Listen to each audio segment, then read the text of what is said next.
So hey everyone, welcome back to another video. तो इस video में हम बात करेंगे सॉलिड डिज़ाइन प्रिंसिपल्स की। हम देखेंगे कि हमें क्या प्रॉब्लम्स आ रही हैं अगर हम सॉलिड डिज़ाइन प्रिंसिपल्स को नहीं यूज़ करते। उसके बाद हम एक एक प्रिंसिपल से गो थ्रू करेंगे विद कोड एग्जांपल एंड देखेंगे कि वो उस पर्टिकुलर प्रॉब्लम को कैसे रिजॉल्व करता है। So let us deep dive into it. तो सॉलिड प्रिंसिपल्स में जाने से पहले हम सिंपल से एक बिल्डर हाउस एनालॉजी समझते हैं, ठीक है। तो लेट्स से कि आपका भी अभी नया नया घर बना है, राइट, एंड आपकी वॉल के अंदर water pipe, electrical wire and gas line तीनों एक ही वॉल में एम्बेडेड है। और जो कि आपका प्लम्बर या इलेक्ट्रिशियन जो भी था, उसने गैस लाइन और वाटर पाइप को एक साथ एम्बेड कर रखा है, ठीक है। All system tangled inside one wall. तो अब हो क्या रहा है कि इन फ्यूचर अगर आपकी गैस लाइन में कुछ लीकेज होती है, तो अब वाटर पाइप को छेड़े बिना उसको ठीक करना इम्पॉसिबल है। एंड वो क्या कर रहा है, वो चांसेस क्रिएट कर रहा है वाटर पाइप में भी लीकेज होने के। तो ये काफ़ी पुअर डिज़ाइन है, राइट। तो इसका सही एग्जांपल क्या होगा? इसका सही एग्जांपल यही होगा कि हम हर एक प्लम्बिंग जोन, इलेक्ट्रिकल जोन और गैस जोन, तीनों को एक अलग अलग डेडिकेटेड चैनल में बांट दें, राइट। कि अगर मेरे को गैस में कुछ लीकेज ठीक करनी है, तो मेरे को बाकी दोनों जोन को छेड़ना ना पड़े। तो this is a much better design compare to this one. तो अब आप अपने कोड को बिल्डर हाउस एनालॉजी से कंपेयर करो, ठीक है। तो अब हमें अपना कोड भी इस तरह से बनाना है कि वो उसकी जितनी भी क्लासेस है, जितने भी फंक्शन है, वो अलग अलग चैनल्स में एम्बेडेड हो, ताकि इन फ्यूचर अगर हमें अपना कोड को मेंटेन करना हो, राइट, मेंटेन करना हो, कुछ चेंज करना हो किसी एक पर्टिकुलर क्लास में, तो बिना दूसरी क्लासेस को अफेक्ट करे हम उसमें चेंज कर पाए। और उसकी रीडेबिलिटी भी बहुत ईजी हो, राइट। रीडेबिलिटी भी बहुत आसानी से हो। क्योंकि अगर इन फ्यूचर कोई नया न्यू कमर आता है, राइट, आपने कोड लिखा and someone new joins the team, तो उसको भी आसानी से कोड समझ आना चाहिए, रीडेबिलिटी ईजी होनी चाहिए।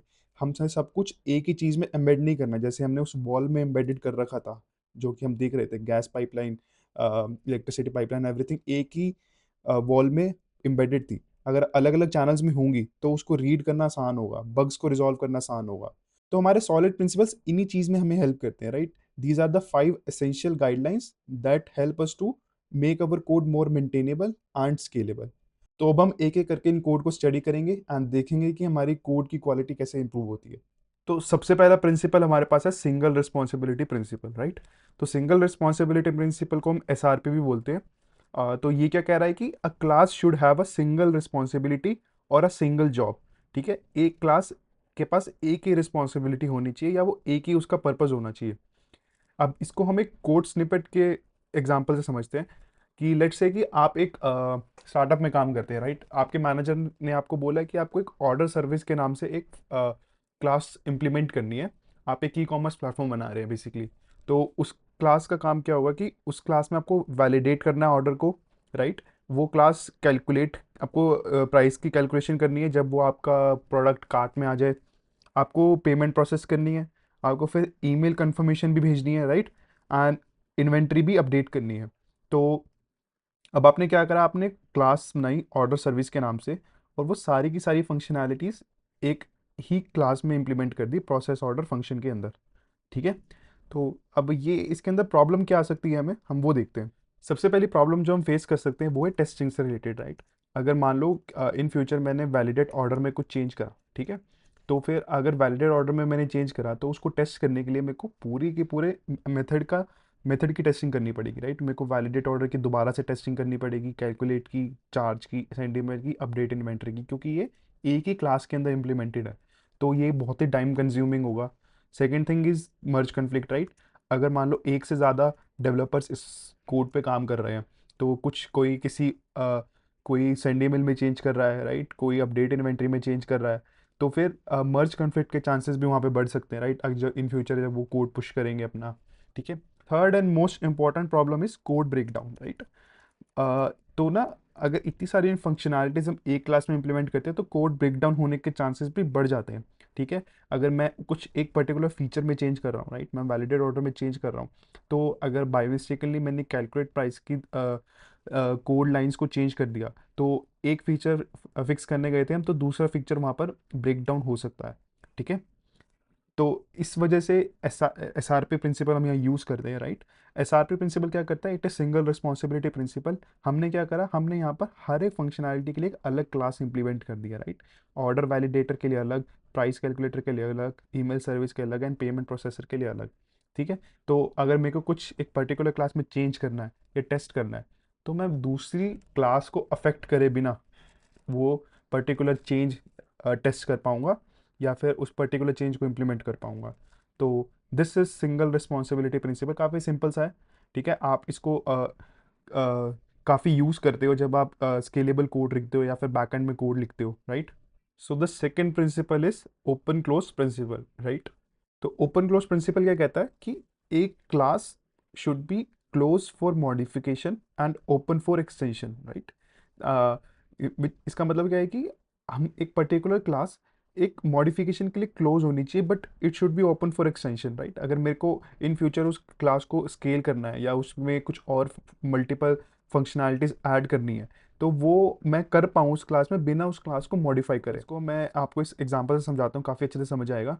कि लेट्स से कि मेरे पास एक फंक्शन है चार्ज, राइट, जो कि डिफरेंट पेमेंट मेथड को इम्प्लीमेंट करता है।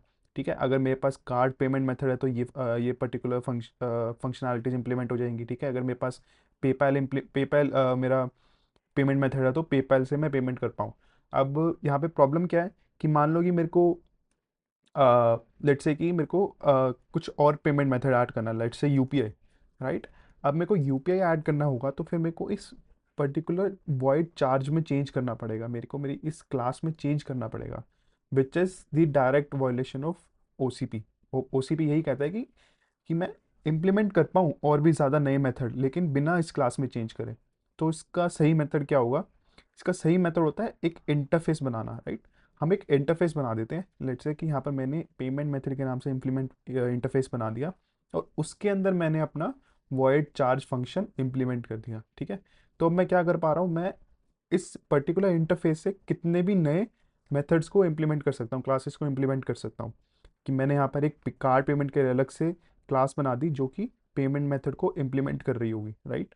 मैंने पेपैल के लिए अलग से बना दी, क्रिप्टो के लिए अलग से बना दी। अगर मेरे को अब यूपीआई ऐड करना है तो सिंपली मैं यहाँ पर class UPI implements payment method कर पाऊंगा, right.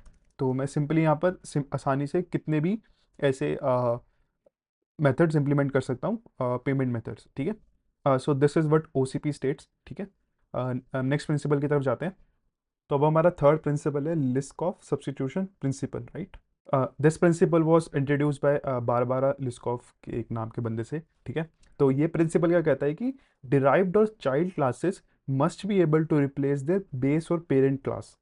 This ensures that any subclass can be used in place of its parent class without causing unexpected behavior. तो आई नो डेफिनेशन काफ़ी थोड़ी सी कंफ्यूजिंग सी है, लेकिन हम इसको एक सिंपल से एग्जांपल समझते हैं, आपको बहुत अच्छे से समझ में आएगा। आप सबने अपनी मैथ्स की क्लास में पढ़ा ही होगा कि every square is a rectangle, right. कि हर एक स्क्वायर एक रेक्टेंगल तो होता ही है।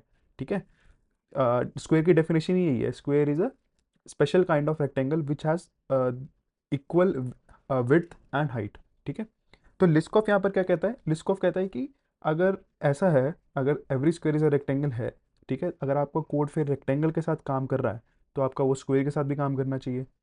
बिल्कुल सही बात है। अगर every square is a rectangle तो आपका कोड अगर रेक्टेंगल के साथ काम कर रहा है तो वो स्क्वायर के साथ भी करेगा। बट एक कैच है कि अगर वो कोड स्क्वायर के साथ काम करेगा लेकिन वो रूल्स चेंज कर देगा। कैसे? कि हमें पता है कि स्क्वायर की हाइट और विड्थ बिल्कुल सेम होनी चाहिए, तो वहाँ पर उसने रूल चेंज कर दिया, width and height are no longer independent. ठीक है, तो यही लिस्कॉफ कह रहा है कि अगर मैं एक पेरेंट क्लास से एक चाइल्ड क्लास बनाता हूँ, एक सब क्लास बनाता हूँ, तो वो विदाउट कॉजिंग वो इम्प्लीमेंट होनी चाहिए without causing any unexpected behaviour in the program. But यहाँ पर ऐसा नहीं है। अगर मैं यहाँ पर रेक्टेंगल बनाता हूँ, ठीक है, रेक्टेंगल से मैं यहाँ पर स्क्वायर बना रहा हूँ, तो रेक्टेंगल में मैं विड्थ और हाइट सेट कर रहा हूँ, ठीक है, अपनी मनमर्जी से। लेकिन स्क्वायर में क्या होगा, मेरी width must be equal to height, ये कंडीशन आ जाएगी। ठीक है, तो ये एक अनएक्सपेक्टेड कंडीशन आ गई यहाँ पर। तो यहाँ पर मेरा, तो यही है मेरा लिस्क ऑफ सब्स्टिट्यूशन प्रिंसिपल और ये वायलेशन यहाँ पर साफ हो रहा है। ठीक है, आप यहाँ पर देखो कि रेक्टेंगल है, ठीक है, इसकी विड्थ 5 थी, हाइट 3 थी, एरिया 15 हो गया। ठीक है, विड्थ एंड हाइट इंडिपेंडेंट है। लेकिन अगर मैं उससे स्क्वायर बनाने की कोशिश करता हूँ, राइट, तो अगर मेरी विड्थ 3 हो जाएगी, अगर मैं विड्थ को 3 सेट कर दूंगा तो मेरी हाइट भी मेरे को 3 ही सेट करनी पड़ेगी to make it a square. तो मेरी जो हाइट है वो ओवर कर देगी विड्थ को। ठीक है, तो यहाँ पर वॉयलेशन है मेरा लिस्क ऑफ प्रिंसिपल का। अब लिस्क ऑफ क्या कहता है कि कुछ भी अनएक्सपेक्टेड बिहेवियर नहीं आना चाहिए। तो इसका सही मेथड क्या होगा इस पर्टिकुलर प्रॉब्लम को इम्प्लीमेंट करने का?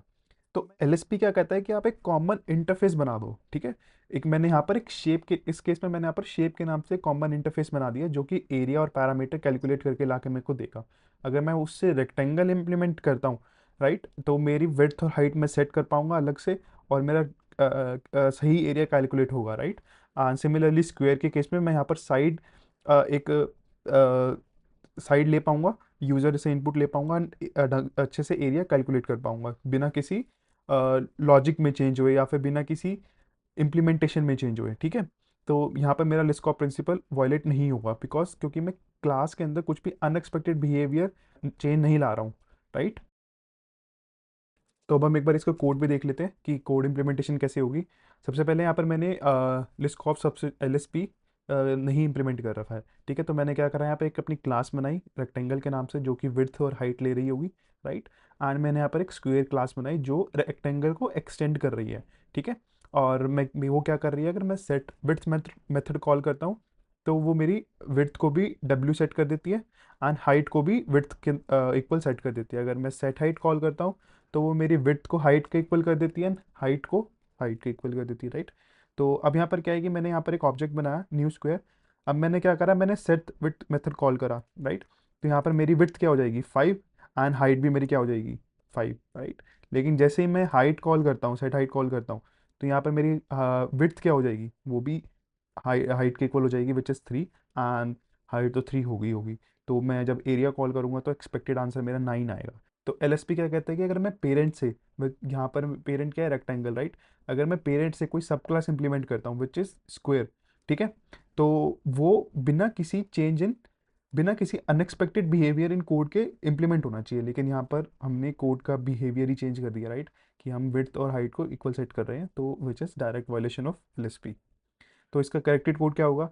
करेक्टेड कोड होगा कि मैंने यहाँ पर एक इंटरफेस बनाया शेप के नाम से, ठीक है, जो कि एरिया कैलकुलेट कर रहा होगा, ठीक है। तो मैंने क्या करा, मैंने क्लास बनाई रेक्टेंगल जो इंप्लीमेंट कर रही है शेप को।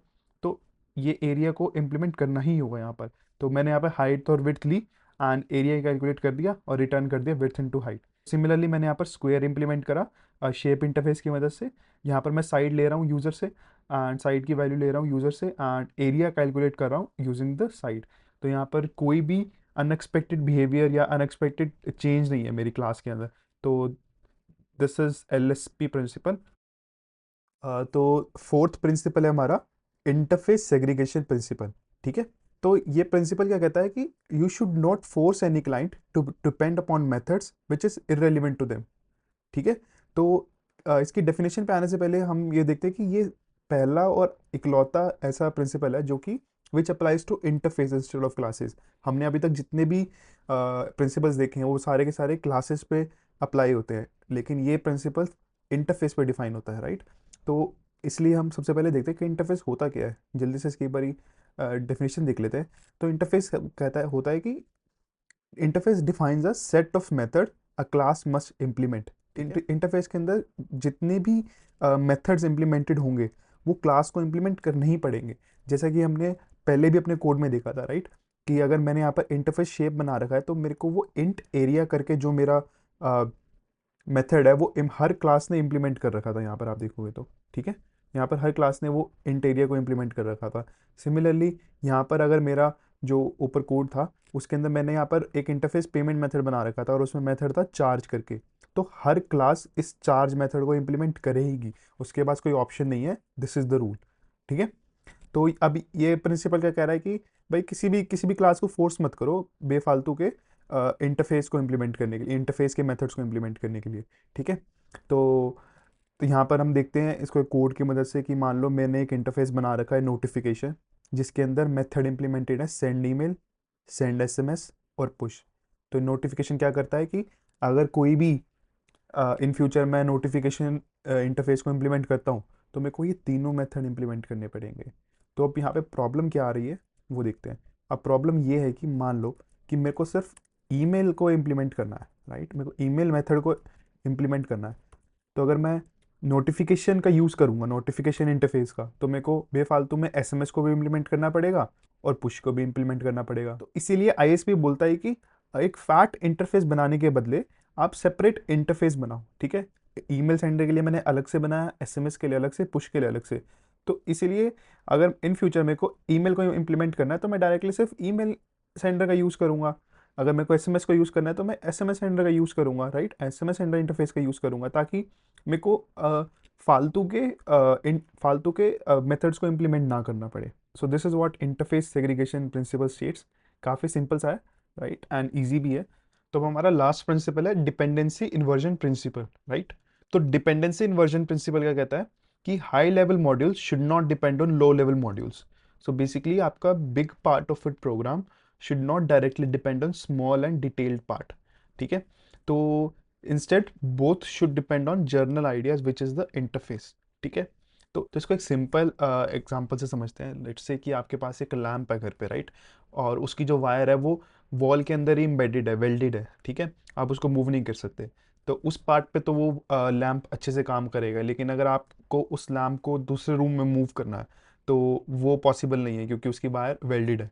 बट इन लेट्स से कि अगर वो प्लग एंड प्ले वाला ऑप्शन होता है हमारे पास, तो हम आ, दूसरे रूम में उसको मूव कर पाते आसानी से, ठीक है। तो यहाँ पर भी यही सिनारियो है कि ये प्रिंसिपल कह रहा है कि आपके पास कोई भी हार्ड कोडेड इम्प्लीमेंटेशन नहीं होनी चाहिए, right, hard coded implementation code के अंदर। जैसे कि लैंप हार्ड कोटेड था, वॉल के अंदर वेल्डेड था, तो उसको मूव नहीं कर पा रहे थे। सिमिलरली कोड भी ऐसा नहीं होना चाहिए, कोई भी हार्ड कोडेड इम्प्लीमेंटेशन हमारे कोड में नहीं होनी चाहिए, ठीक है। वो जर्नल आइडियाज़ पे काम करना चाहिए, जैसे कि इंटरफेसेस, राइट। तो इसको अब आपको मैं कोड के एग्जांपल से समझाता हूँ। तो लेट्स से मेरे पास एक ऑर्डर सर्विस के नाम से क्लास है और उसके अंदर एक पे मेथड है, क्रेडिट कार्ड पेमेंट, जो कि वेल्डेड है क्रेडिट कार्ड्स के अंदर, राइट। तो लेट्स से आपके मैनेजर ने बोला कि अब हमें क्रेडिट कार्ड पेमेंट मेथड के बदले पेपैल मेथड को इम्प्लीमेंट करना है। तो अब हम मेरे को क्या करना पड़ेगा, मेरे को मेरी क्लास के अंदर जाना पड़ेगा, ऑर्डर सर्विस के अंदर कोड के अंदर चेंजेस करने पड़ेंगे। क्रेडिट कार्ड पेमेंट के बदले यहाँ पर पेपैल पेमेंट का इम्प्लीमेंटेशन डालना पड़ेगा, right, which is not right, right. And second thing is कि लेट्स से कि अगर मेरे को एक और पेमेंट मेथड ऐड करना है विच इज़ बैंक ट्रांसफ़र, ठीक है। तो फिर मेरे को दोबारा या तो दोबारा से मेरी क्लास जो है ऑर्डर सर्विस, उसके लिए इम्प्लीमेंटेशन करनी पड़ेगी for the bank transfer method, ठीक है, जो कि डुप्लीकेशन हो जाएगा कोड का। तो this is not right, right, hard coding is not right. यहाँ पर मैंने जो हार्ड कोड कर रखा है क्रेडिट कार्ड को, वो सही नहीं है। तो इंस्टेड हम क्या कर सकते हैं, इंस्टेड हमने यहाँ पे क्या करा, हमने पेमेंट मेथड पे के नाम से एक इंटरफेस बनाया और ऑर्डर सर्विस उस पेमेंट मेथड पे को इम्प्लीमेंट कर रही है, ठीक है। एंड मैंने यहाँ पर हार्ड कोड नहीं करा, मैंने यहाँ पर क्रेडिट कार्ड जैसे मैंने यहाँ हार्ड कोड कर रखा था, मैंने यहाँ पर नहीं करा। Instead I am receiving it from outside from the constructor. मैंने यहाँ पर ऑब्जेक्ट बनाया न्यू ऑर्डर सर्विस और मैं यहाँ पर एक कंस्ट्रक्टर पास कर रहा हूँ कार्ड पेमेंट। सिमिलरली अगर मेरे को पेमेंट मेथड चेंज करना होगा, मैं यहाँ पर पेपैल पास कर दूंगा and different mock payment method पास कर सकता हूँ, जैसे बैंक ट्रांसफ़र या यूपीआई, जो भी सूटेबल होगा, राइट। तो this is what is the dependency inversion principle. ये सिंपली यही बोल रहा है कि instead of creating the dependency inside, receive it from the outside through the constructor, simple, right. So that's it about the video. I hope आपको समझ आया होगा। If you have any doubt you can leave a comment and I will be happy to answer to your questions.